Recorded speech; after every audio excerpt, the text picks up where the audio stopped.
Hi everyone, my name is Lauren Leney and I'm here to give you a short tutorial on how to make a palm cross. Making palm crosses at Christ Church has been a tradition for many years.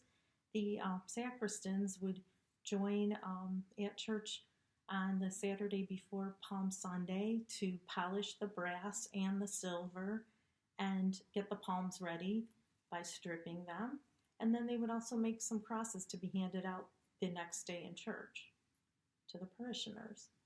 My mother was one of those people, and she taught me how to make the crosses.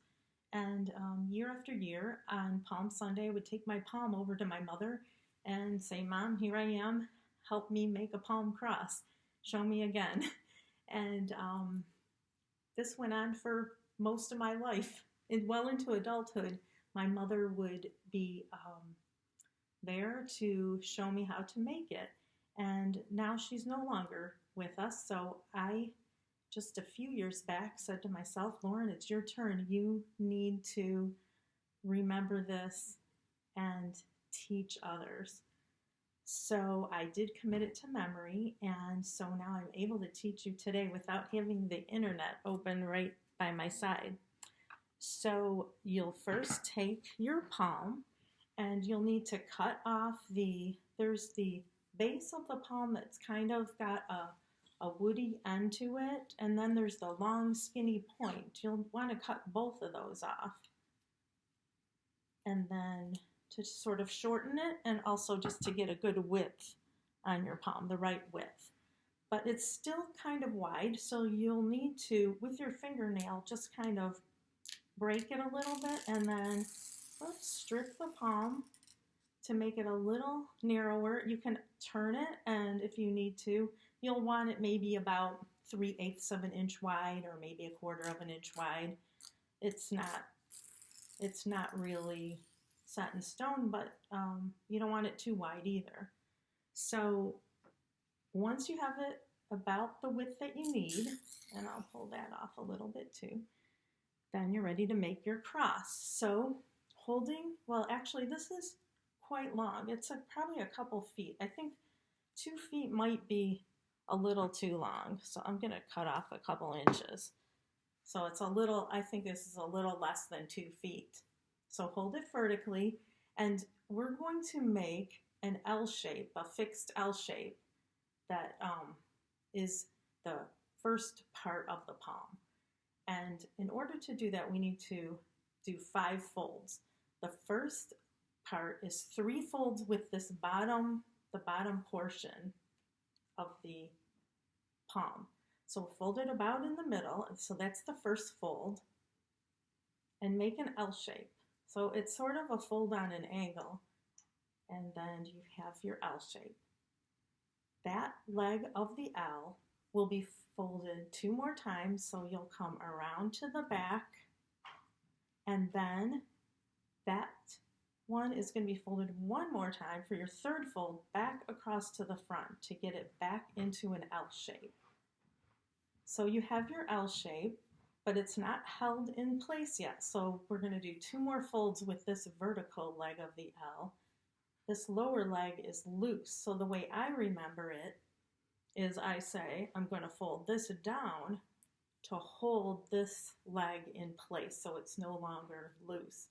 So I'm going to fold this down over the top of that leg, and then the second fold for that is into the back. There's a loop created, and this palm will go into that. I don't think I made it quite wide enough.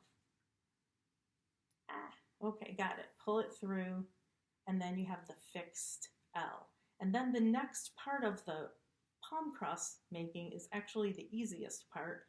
We just run the palms back and forth through this loop so that it makes the arms of the cross in both directions. So we run it through, pull it through so you have enough to make a loop. So about leave double your loop length, and turn it and come back through the other side. Not sure if you can see.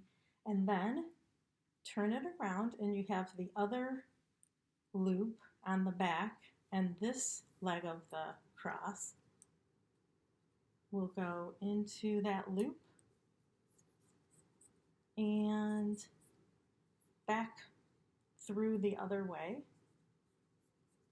and you'll have your cross that way. Okay. Now when you're folding, don't press it too hard. Give it just a little press to kind of hold the folds in place so that the so it doesn't like pop open, but also don't press it too hard, because if you get a crease in your palm, when the palm dries out, your cross will fall apart. It'll crack right where the crease is. So just give it a little press.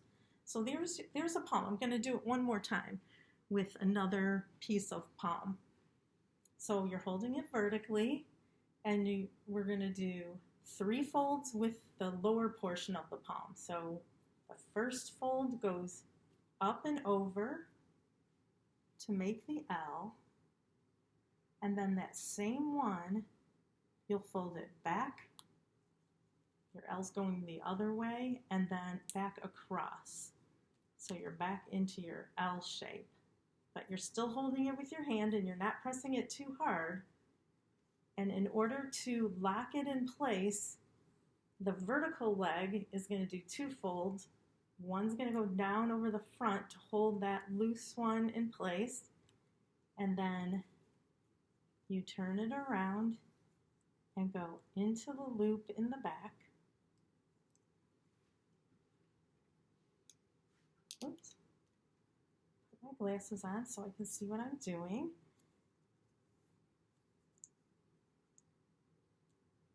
Into the loop, and then pull that one through. And then you have the locked in L. And then each leg of that L has a loop that you'll see once you do that, that you're going to run your palm through back and forth to make your loops. And if your palm's long enough, you can do multiple loops. You can go back and forth. Let's see if I can get this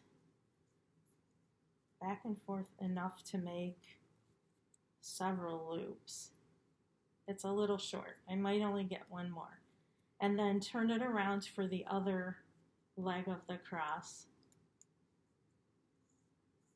and run it through the loop, and then turn it back and run it through the other way, and you have your cross.